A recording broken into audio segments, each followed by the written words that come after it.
Spoštovane gospe in gospodje, lep pozdrav v Parku vojaške zgodovine v Pivki.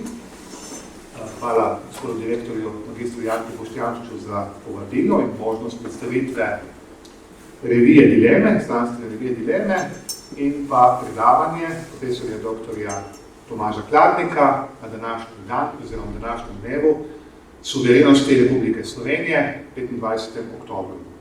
Letos je 30-letnica odhoda, poleg ostalih spominskih dnevov, tudi 30-letnica odhoda zadnjih vojakov jugoslovanske armade iz Slovenije.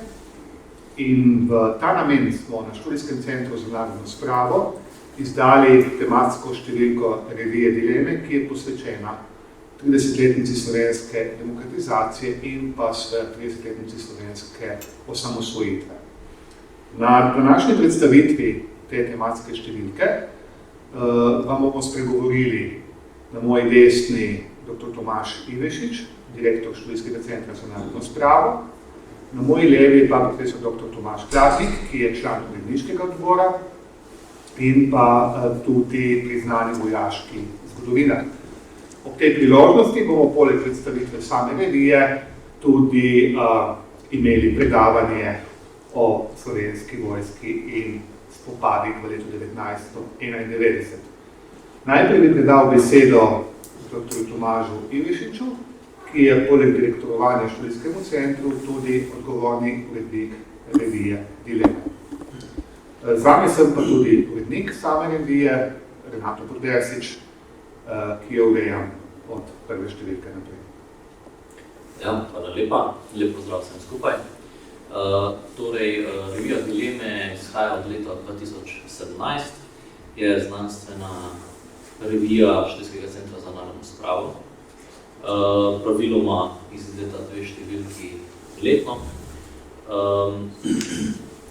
Imamo več različnih rubrik, se pravi objavljamo tako izvirne znanstvene članke kot predstavitve virov, arhivskih virov, potem velikokrat se najde tudi kakšen spominski zapis in pa seveda na koncu sledijo ponovadi recenzije knjig, ki so išle bodisi isto leto ali pa pred kratkim. Večkrat imamo tudi tematske številke. No in letos ob 30-letnici samostojnosti Republike Slovenije smo se odločili, da bo prva številka Dilem posvečena ravno tej temi. Številka je zelo lepo izpadla, če se smem tako izraziti. Imamo lep uvodnik Alenke Puhar, potem pa si sledijo razprave, ki segajo na vojaško področje, diplomatsko področje in tako naprej. In nekako odstirajo najnovejše raziskave v povezavi z samostojnostjo Republike Slovenije. Vabim vse, ki jih sodobna slovenska in pa tudi evropska zgodovina zanima, da posežete po reviji Dileme, da se na njo naročite. Posamezen izvod je 15 €, letna naročnina seveda cenejša, danes pa po promocijski ceni dobite tudi 30% popust. Letos bo šla še druga številka, ki ne bo tematska, bo splošna, ampak tudi z zelo zanimivimi razpravami. Lahko še omenim tudi, da smo pred kratkim dobili potrditev, da so Dileme vpisane v bazo ERIC+, gre za evropsko bazo znanstvenih revij, kar pomeni, da so tudi objave v reviji sedaj višje rangirane, kar smo še posebej ponosni in vsekakor se bomo vsi sodelavci revije potrudili, da bo revija z nami rasla še naprej. Hvala, dr. Tomaž Ivešič, kot odgovorni urednik revije. Tokrat je veselje, da predstavljamo tematsko številko, torej prvo številko iz letošnjega leta, kot rečeno, bila je posvečena 30-letnici slovenske osamosvojitve. Na to tematiko so tudi uglašeni bodisi uvodnik, kot tudi sami članki v reviji. Za sodelovanje smo pridobili ugledna peresa izmed slovenskih zgodovinarjev, pa tudi iz tujine. Uvodnik je napisala znana častnikarka, upokojena sicer tudi, lahko rečemo, borka za demokratizacijo Slovenije, gospa Alenka Puhar. Uglasila ga je seveda na tematiko, ki gre reviji na pot. Potem pa sledi razdelek razprave, ki ga začenja profesor dr. Aleš Maler z Univerze v Mariboru. In prispevek Kosta Srt in Kladivo izgubila moč dejansko govori o razkroju sovjetskega sistema in demokratizaciji v srednji in vzhodni Evropi, torej kako je dejansko izguba sovjetske politične vojaške moči pripeljala do demokratizacije srednje in vzhodne Evrope. Posebej smo veseli prispevka dr. Davorja Marjana iz Inštituta za hrvatsko povijest iz Zagreba. Dr. Marjan je strokovnjak za vojaško zgodovino, zlasti sodobno vojaško zgodovino. Tokrat je prispeval članek, ki temelji predvsem na hrvaškem gradivu v Zagrebškem arhivu o armiji in Sloveniji med 1984 do 1991. Članek je v hrvaščini, kajti v reviji Dileme dejansko objavljamo članke v slovenščini, hrvaščini oziroma srbščini in pa tudi v angleškem jeziku. To so v glavnem 3 jeziki, ki so zastopali v naši reviji. Tokratni prispevek dr. Marjana se pač osredotoča na pogled armije na Slovenijo in pa tudi slovenski pogled na armijo v zadnjih letih obstoja Rajnke Jugoslavije. Zanimiv je prispevek sodelavke Študijskega centra za narodno spravo, dr. Jelke Piškorič, ki dala svojemu prispevku naslov Vzdušje plebiscitnih dni. Dejansko gre za vpogled v medijsko poročanje v prelomnih letih 1990-1991, torej baza njenega prispevka so časopisna revijalna poročila o dogajanju tistih dni. Zelo zanimiv prispevek je napisala tudi zgodovinarka z Dunaja, dr. Tamara Griser-Pečar, tudi sicer sodelavka Študijskega centra, ki je obravnavala nemški pogled in vlogo tedanje Združene Zvezne Republike Nemčije na slovensko samosvajanje in pomoč, ki jo je nemška politika nudila v tistih prelomnih dogodkih leti 90 do 91. Dr. Damjan Hančič, sodelavec Študijskega centra za narodno spravo, je pripravil pogled oziroma pregled usporednic, razlik in tudi podobnosti med slovenskim osamosvajanjem v prelomnih časih od konca 80 do osamosvojitve 91 in priznanja Slovenije med Slovenijo in 3 baltskimi državami, se pravi Litvo, Latvijo in Estonijo. Dr. Tomaž Kladnik, profesor dr. Tomaž Kladnik z Univerze v Mariboru in tudi polkovnik Slovenske vojske, tudi član uredniškega odbora naše revije, je pripravil prispevek o nastajanju slovenskih oboroženih sil, kjer pregledno na podlagi virov opiše, kako je dejansko nastajala slovenska vojska. Ta osrednji del revije, razprave, se zaključuje z bolj sociološko-antropološkim pogledom dr. Matevža Tomšiča, rednega profesorja na Fakulteti za uporabne družbene študije in znanega slovenskega kolumnista in publicista, o sistemski transformaciji slovenske družbe kot nedokončanem procesu. Članek je bolj sociološko-antropološki. Potem sledi spominski zapis, rubrika spominski zapisi. Tokratni spominski zapis je uglašen na slovensko pomlad v zamejskih zaznavah oziroma vlogi stranke slovenske skupnosti iz Italije med spomini in kroniko. Spominski zapis je pripravil upokojeni častnikar in tudi publicist iz Trsta, gospod Ivo Jevnikar, zelo znano pero v širšem slovenskem kulturnem prostoru, ki je bil v teh časih pomemben protagonist slovenske skupnosti in na podlagi osebnega arhiva in privatnega arhiva slovenske skupnosti iz Trsta pripravil pogled na te prelomne čase, zlasti v leti 90-91. Sledi spominski zapis, ki sem ga sam napisal, torej o profesorju dr. Ediju Gobcu.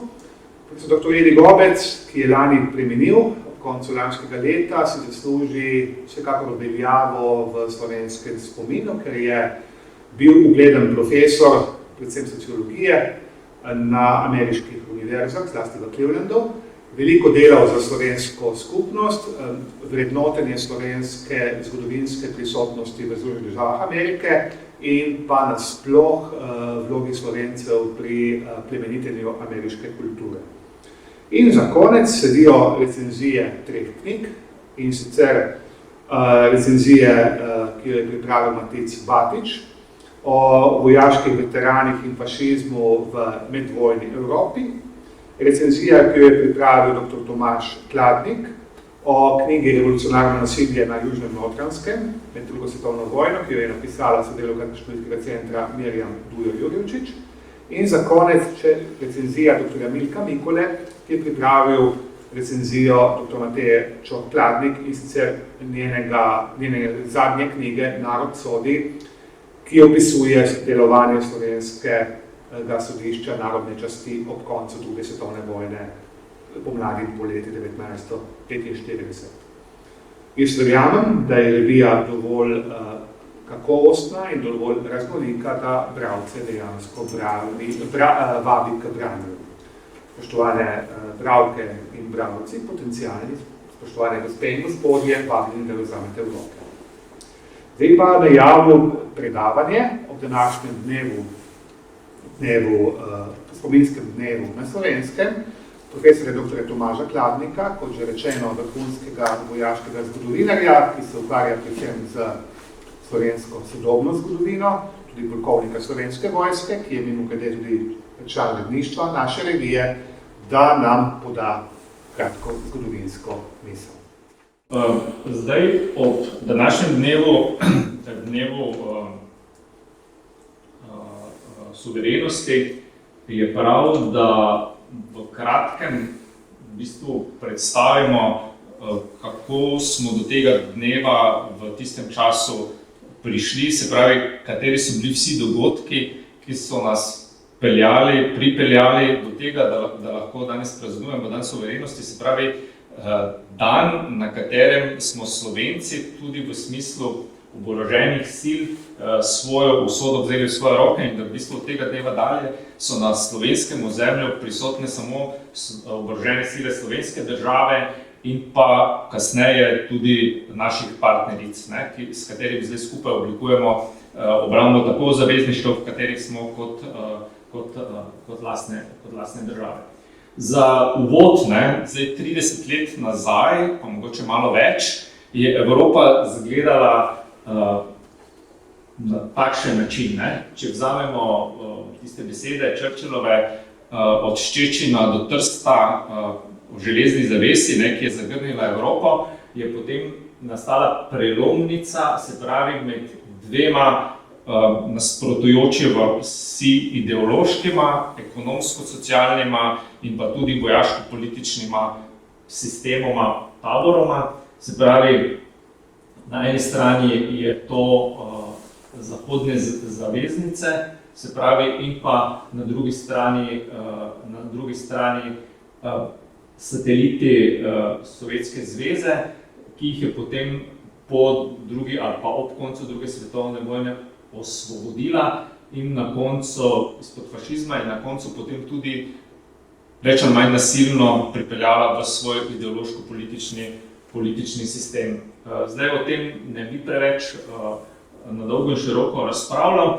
Se pravi, tu je bila potem vmes ali pa Jugoslavija, ki je sicer zvesto sledila pri gradnji ekonomsko-socialnega in državno-političnega sistema kot zvesta, bomo rekli, sledilca Lenina in potem tudi Stalina z večjimi in manjšimi odkloni. Se pravi, je bila v Jugoslaviji do njenega razpada, se pravi, enopartijska diktatura, se pravi, o demokraciji v Jugoslaviji ne moremo govoriti. Kar se pa tiče vojaško-političnega ali pa vojaškega statusa, je pa tu, ko smo ravno v parku vojaške zgodovine, če gremo si pogledati razstavo v zgornji prvi paviljon, lahko točno vidimo od začetka, kako se je nihala ta podpora ali pa sodelovanje na začetku Sovjetsko zvezo z Varšavskim, se pravi z Informbirojem pridemo v 50 letih do pomoči zaveznikov, se pravi zahodnih zaveznikov, ki pomagajo posodobiti jugoslovansko vojsko in spet s tržaško krizo, ki ponovno, bomo rekli, naveže tako politično kot vojaško Jugoslavijo na vzhodni blok. Se pravi, če gremo zdaj bolj specifično v oborožene sile, se pravi, nastanek oboroženih sil Jugoslovanske ljudske armade ali pa Jugoslovanske armade je povezan z koncem druge svetovne vojne, se pravi z osvobajanjem ali pa zavzemanjem ozemelj ali pa z zaključkom druge svetovne vojne, se pravi iz teh partizanskih enot se potem oblikujejo, se pravi republiških partizanskih enot se oblikuje potem enotna Jugoslovanska ljudska armada, ki ideološko do smrti pod, se pravi, trdim upravljanjem se pravi maršala, se pravi Josipa Broza Tita, ki je bil do konca, se pravi, vrhovni poveljnik, na začetku tudi obrambni minister, ki je v bistvu in tudi celoten razvoj vojske je potem sledil tradicijam revolucije oziroma ohranjanja tradicij narodno-osvobodilnega boja,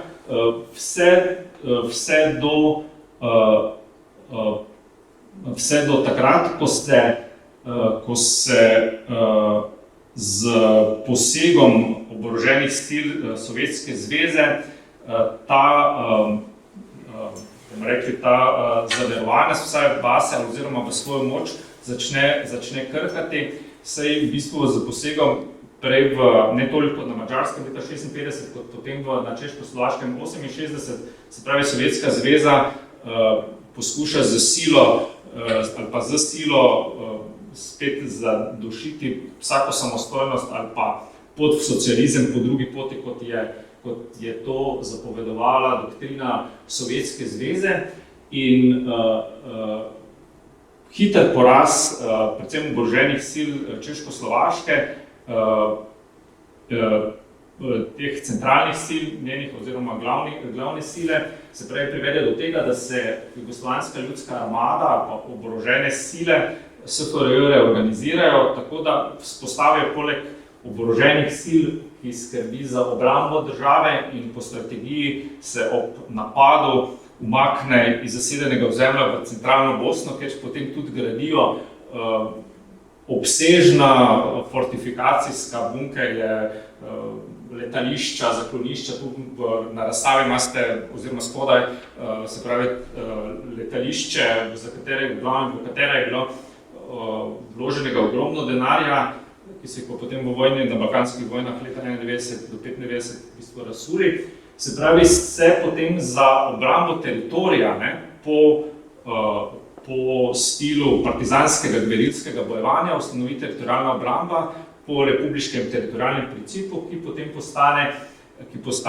financirajo družbeno-politične organizacije republik, se pravi republike, in potem se pri nas v Sloveniji, se pravi, vzpostavi fama ali pa želja po ponovni vzpostavitvi partizanske vojske, ki je bila leta 1945 ukinjena. In celotna ta tradicija, tudi brigade teritorialne obrambe so se imenovali partizanske brigade, na začetku dobile so tudi imena po partizanskih herojih in tako nadalje in so ideološko se ohranili to tradicijo, v bistvu v taktičnem vojaškem smislu so pa se pripravljale na gverilski način bojevanja, se pravi na protioklepni boj, protidesantni boj in v glavnem za obrambo teritorija, dokler se pravi se centralne sile pa Jugoslovanska ljudska armada ne ukrepi dovolj in potem ponovno to zasedeno ozemlje povrne nazaj. To ste v bistvu čisto dva koncepta, se pravi JLA in teritorialne obrambe,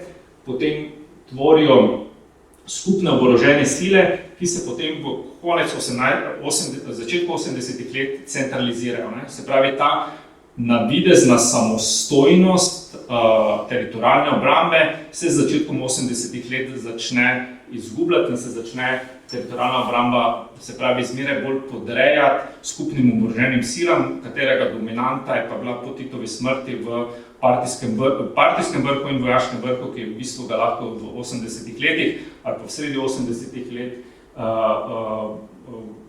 jemljemo kot eno. Za smrtjo Tita se ustanovi predsedstvo SFRJ, ki v bistvu za razliko od Tita ne obvladuje več vojaškega vrha. Se pravi, vojaški vrh postane, lahko bi rekli, kot država v državi, z svojo partijsko organizacijo, z svojo močjo in vplivom predvsem pri delitvi proračuna in v bistvu državni proračun nekje v 80% državnega proračuna so namenili za financiranje Jugoslovanske ljudske armade, bolje šlo proti 90. letom, večji delež ali pa večja finančna sredstva so bila namenjena vojski, predvsem da se jo v bistvu ohrani njen moralni vpliv oziroma vpliv na politiko države. Sestavljale sta jo kopenska vojska, vojaško letalstvo, protizračna obramba in vojna mornarica. Se pravi, vojska je v bistvu sodelovala v vseh političnih organizacijah, strukturah, se pravi preko centralnega komiteja, imeli so svoje poslance v parlamentu in tako naprej. In tudi, kar se tiče način financiranja, je bil tako, da so v bistvu je bila financirana po svojih željah. Se pravi, zadeva je bila čisto v rokah vojske, civilni nadzor je pa potem zmeraj bolj pešal, čeprav ga v bistvu nikoli ni bilo. Se pravi, bil je bolj partijski nadzor in bolj nadzor v smislu vrhovnega poveljnika, ki je pa potem z predsedstvom, z aparačiki, ki so bili v predsedstvu vsako leto iz druge republike, v bistvu posihal. Prej sem že omenjal, se pravi, mednarodni odnosi, se pravi, povezava ali pa sodelovanje bolj manj z NATO in Varšavskim paktom in pa gibanje uvrščenih, ki v bistvu ni bila toliko vojaška zveza, bil je pa dober poligon za prodajo oborožitve Jugoslovanske armade oziroma velikih tovarn proizvodnje v te države razvijajoče se. Zdaj Mamula je umrl pred dnevi in je v bistvu smo ponovno doživljali tisto, v bistvu, ko je prodajal orožje v Etiopiji. Se pravi, ni bilo važno, se pravi, neuvrščeni razvoj in tako dalje, v bistvu se je pa zadaj šla trgovina ne samo orožja, ampak tudi ostalih. Se pravi, smrt Tita leta 80 kot vrhovnega poveljnika pomeni padec oziroma da je izginila avtoriteta, ki je imela vpliv in armadni vrh je postajal zmeraj bolj samostojni in v času demokratičnih sprememb v Jugoslaviji oziroma v Sloveniji na Hrvaškem je jugoslovanska armada vse bolj postala branik revolucije oziroma starega stanja. Se pravi, na koncu je jugoslovanska armada bila edina tudi z ustanovitvijo svoje stranke, postane tisti zadnji, predvsem zaradi svojih privilegijev pa ohranitve svojega položaja, se pravi zadnja,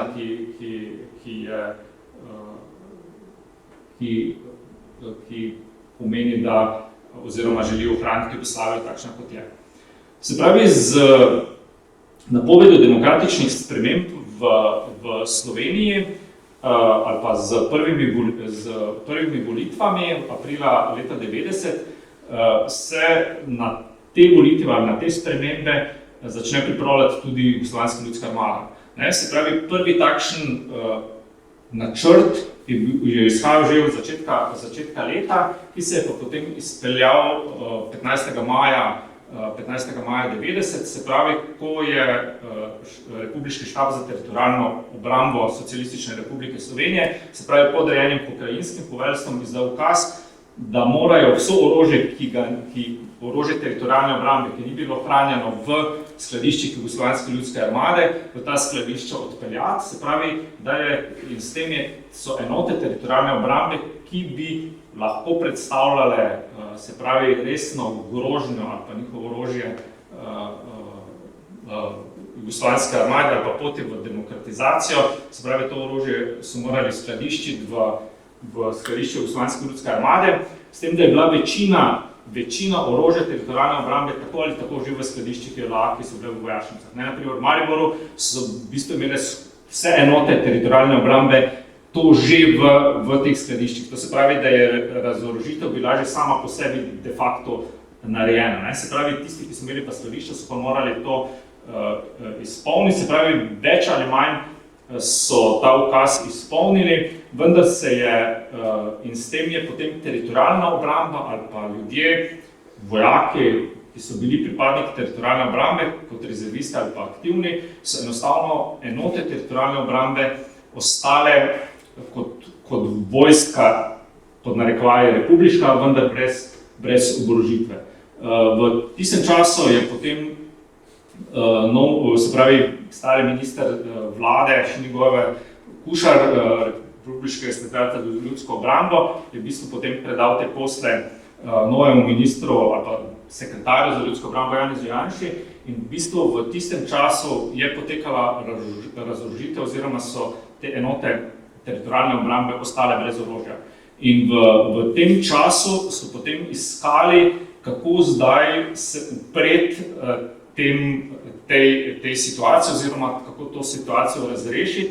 Zakonsko je v bistvu niso mogli zaradi tega, ker je zakon predvideval, da je Republiški štab za teritorialno obrambo poveljuje in enostavno je bilo na vrhu Republiškega štaba so bili generali, ki so bili Kolšek, Ožbalt, ki je bil zvest zvezdnim oblastem in enostavno so potem preko zakonskih obvodov, preko narodne zaščite, se pravi zakonskega določila, ki je omogočal, da se oblikujejo enote narodne zaščite za obrambo v času izrednih razmer. In tako so potem našli v zakonu o ljudski obrambi Socialistične republike Slovenije, se pravi določilo, ki omogoča ustanavljati tudi oborožene enote za obrambo države oziroma v izrednih razmerah.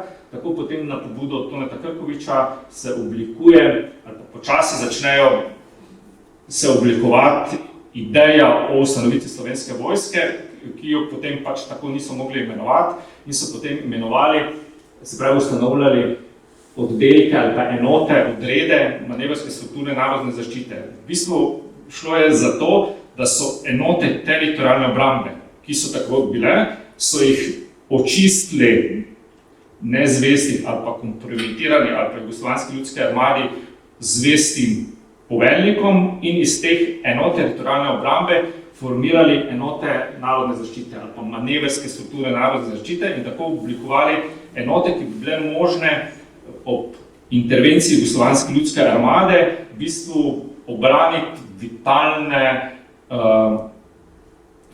slovenske državne vitalne organe ali pa prometnice ali pa strateške objekte. Se pravi RTV, naprimer elektrarne in tako dalje. Se pravi, da se uprejo intervenciji jugoslovanske ljudske armade. Se pravi, manevrska struktura je v bistvu delovala znotraj Ministrstva za notranje zadeve, se pravi, Bavčar je Krkoviča imenoval kot notranji minister, ga je imenoval za načelnika in tukaj so potem oblikovali posameznih pokrajinah teritorialne obrambe, so oblikovali, se pravi, enote, štabe in potem so te z posameznimi načrti imele načrte za zaščito razvoja demokracije v Sloveniji. Se pravi, z ustavnimi spremembami v oktobru 90 se potem Republiška skupščina Slovenska sprejme zakone ali pa ustavna dopolnila in zakone, na osnovi katerih v miru in v izrednih razmerah je poveljevanje in odrejanje enot, popolnjevanje, mobilizacija v pristojnosti republike, ne več federacije. Samo v vojni je zvezna država ohranila poveljevanje na teritorialno obrambo in tako se potem ustanovijo enote teritorialne obrambe, se pravi enote manevrske strukture narodne zaščite, v kateri so sodelovala tudi policija oziroma milica in pa civilna obramba, se ponovno formirajo kot enote teritorialne obrambe Republike Slovenije, jaz imenujem, ne, za razliko od teritorialne obrambe Socialistične Republike Slovenije, ki so na novo oblikovanje, se pravi z moštvom, ki je več ali manj isto kot prej in poteka že prej v času manevrske strukture narodne zaščite, se pravi oboroževanje. Se pravi, oboroževanje pa potekalo teh enot tako, da so pod krinko usposabljanja enot teritorialne obrambe vzemali ta orožje iz skladišč Jugoslovanske ljudske armade ali pa potem iz teh večjih skladišč, na primer Gotenici, se pravi disperzirali orožje, ki je bilo tam skladiščeno enotam, ki tega orožja niso imeli. Se pravi, plebiscit oziroma prvi postroj, potem jasno, se pravi prvi postroj enot teritorialne obrambe pred plebiscitom, ki je bil 23. decembra, se pravi jasno pokaže, da bo Slovenija ali pa nova slovenska demokratična oblast se pravi pripravljena ali pa da ima sile, ki bi to na novo nastajajočo državo branila tudi z oboroženimi silami. Se pravi, in potem se v letu 1991 začnejo potem priprave enot teritorialne obrambe na vojno. Se pravi, tu se potem pride do reorganizacije enot teritorialne obrambe. Tu so dileme, oziroma je to ena takih večjih pomanjkljivosti ali pa rečemo napak, da se je reorganizacija šla dogajati ob nevarnosti napada. S tem, da je bila ideja, se pravi, množico občinskih štabov zmanjšati in potem skrajšati tudi linije poveljevanja in v bistvu doseči večjo operativnost enot. Ustanovi se potem republiška koordinacija, ki sta jo vodila Bavčar in Janša in je v bistvu predstavljala štab vrhovnega poveljstva. Če je bil vrhovni poveljnik predsedstva Republike Slovenije, se pravi, se je formiral štab vrhovnega poveljstva kot republiška koordinacija, ki je v bistvu koordinirala medvojno aktivnosti teritorialne obrambe, milice in civilne obrambe.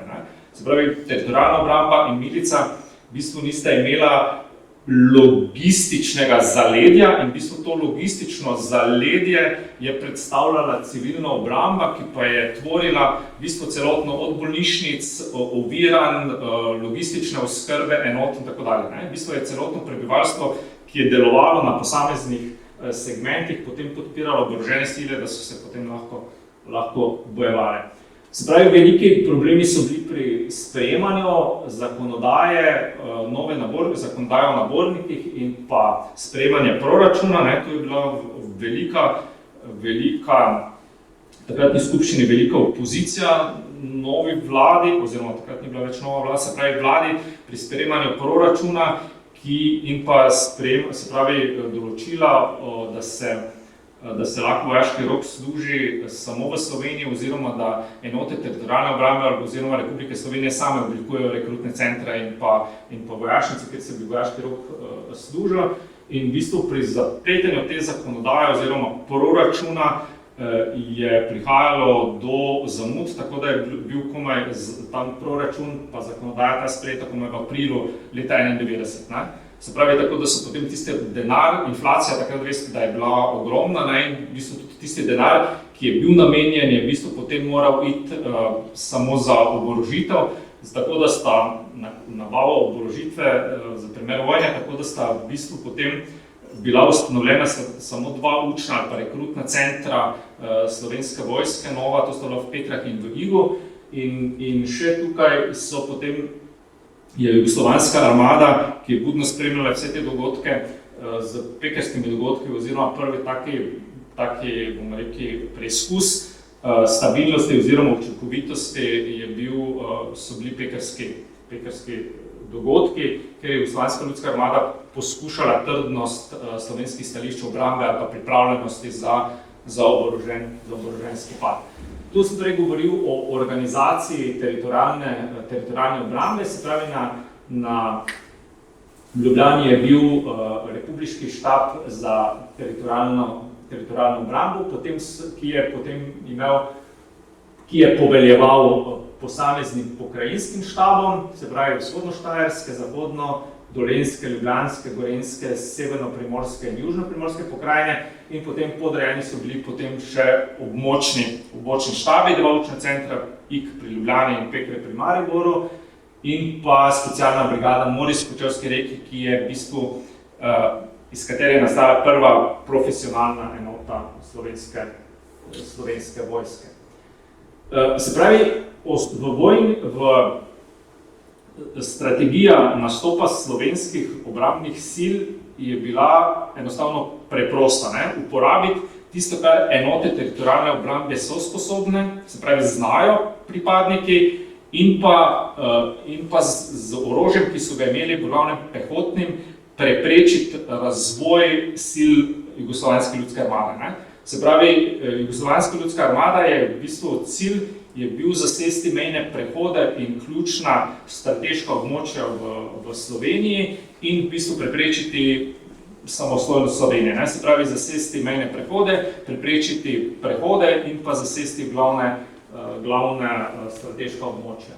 Se pravi, prodor okrepno mehaniziranih sil v globino ozemlja Republike Slovenije, z gverilskim delovanjem upočasniti napredovanje in nanašati izgube ter onemogočiti razvoj sil Jugoslovanske armade proti diverzantski in protidesantni boj na vitalnih objektih. Jugoslovanska armada je na začetku, ko se je ustavila, se pravi, so potem z desantnimi enotami poskušali deblokirati svoje enote. Spomnite se, vse vojašnice so bile blokirane, ta načrt blokade je bil že, se pravi, prej načrtovan in enostavno že prej so točno posamezna podjetja vedela, v katera križišča morajo postaviti,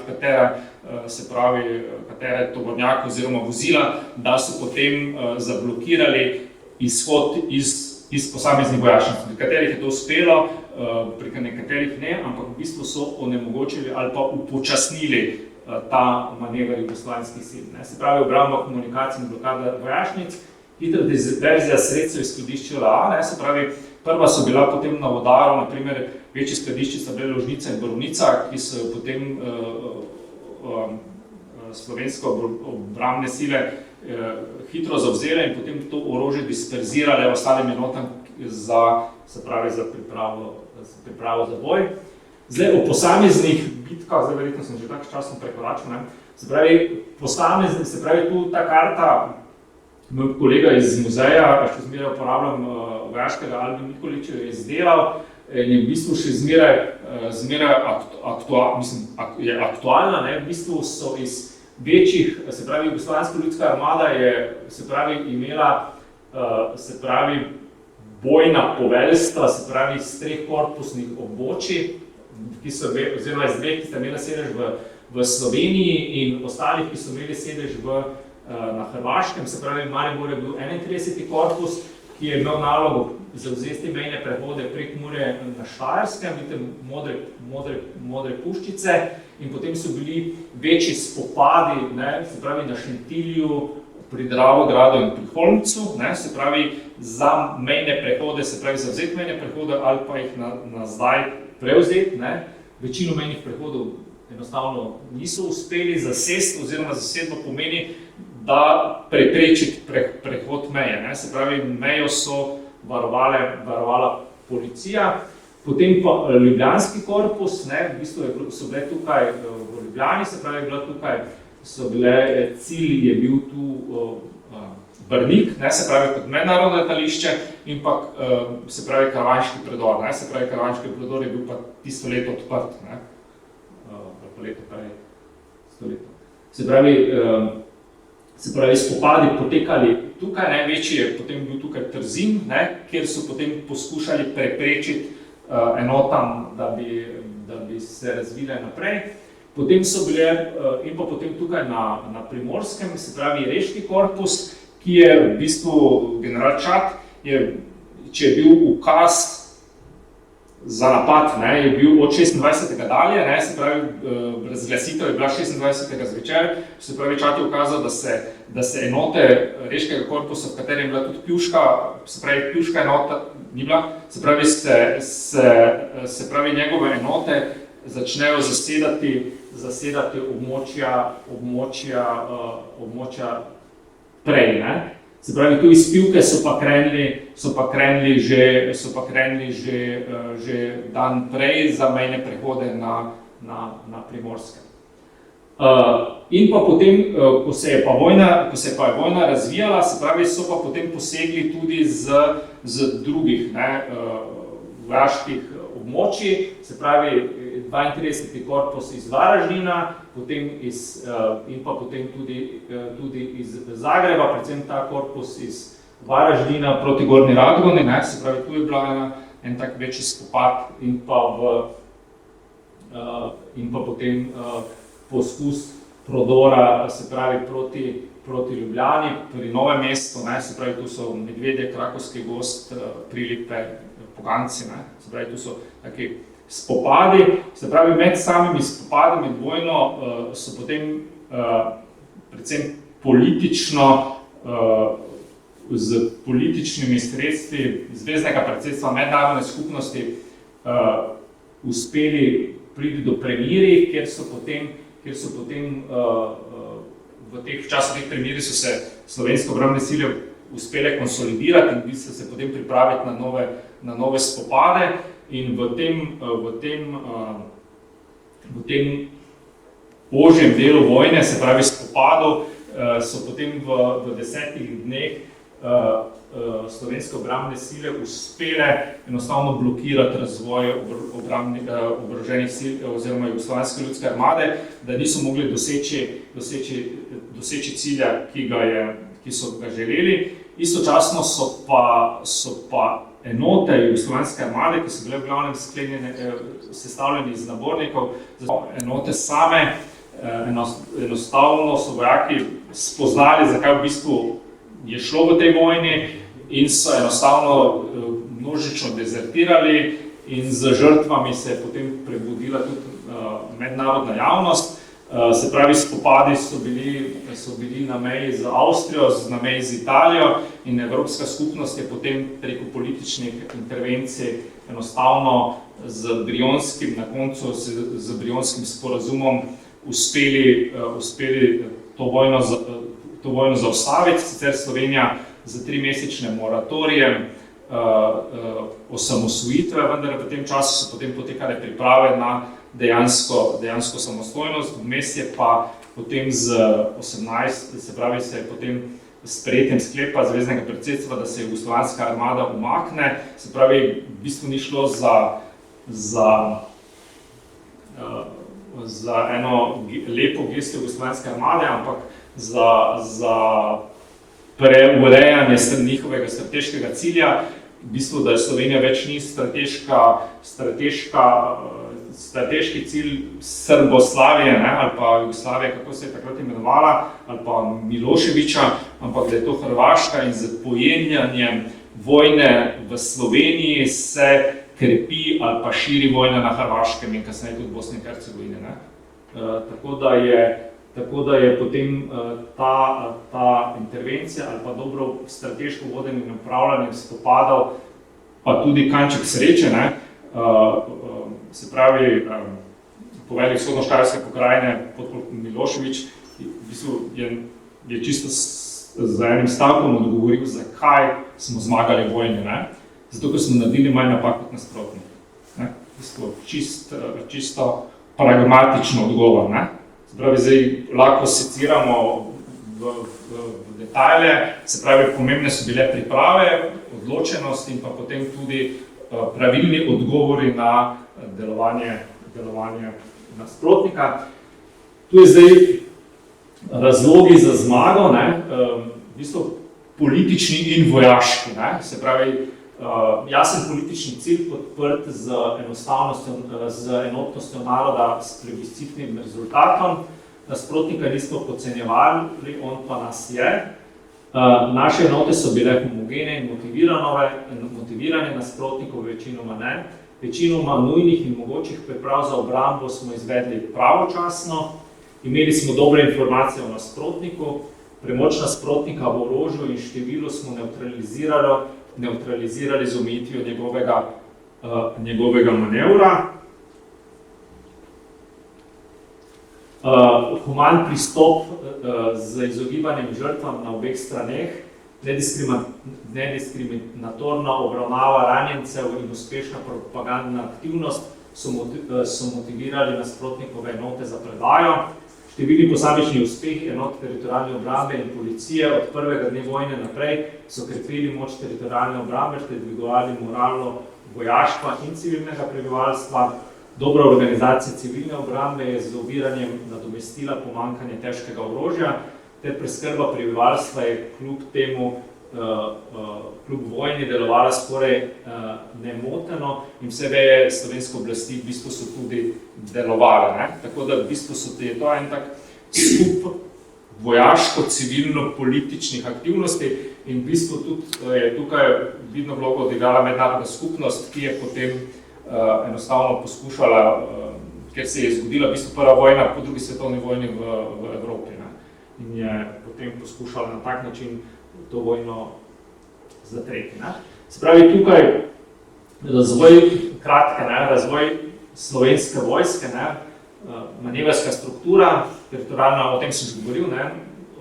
Teritorialna obramba Republike Slovenije 90, obrambna vojna, potem se pravi, po vojni se teritorialna obramba iz čisto rezervne vojske, kot je bila prej teritorialna obramba z drobnim poklicnim jedrom, začne spreminjati v vojsko slovenske države, naborniško vojsko slovenske države. Množično se začne spreminjati se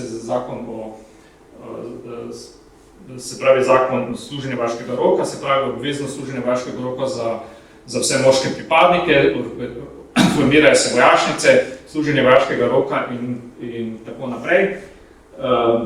In takrat postane vojska, enostavno se pravi naborniška vojska z poklicnim jedrom. Edina enota, ki se profesionalizira, ki postane profesionalna enota, je bila to prva socialna brigada Moris in kasneje z pripravami na stop v NATO, potem se vse bolj te naborniške enote manjšajo in vse več nastaja profesionalnih enot.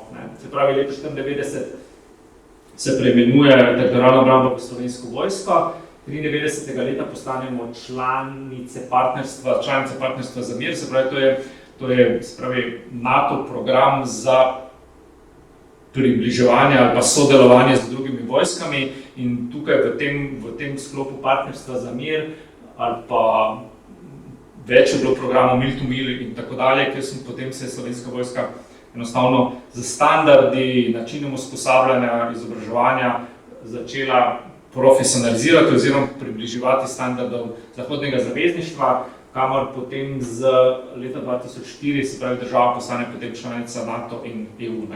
Se pravi, tu pozabljamo, da članica NATO ni slovenska vojska, ampak država. V bistvu država mora, se pravi, to je v bistvu bolj, NATO je politična, ne toliko vojaška organizacija. In pa tu še, se pravi, sile slovenske vojske, glede na kaj so formirane, se pravi, glede na vlogo v bojnem delovanju, glede na sposobnost premeščanja in glede na pripravljenost. Hvala lepa. Hvala, gospod Tomaž.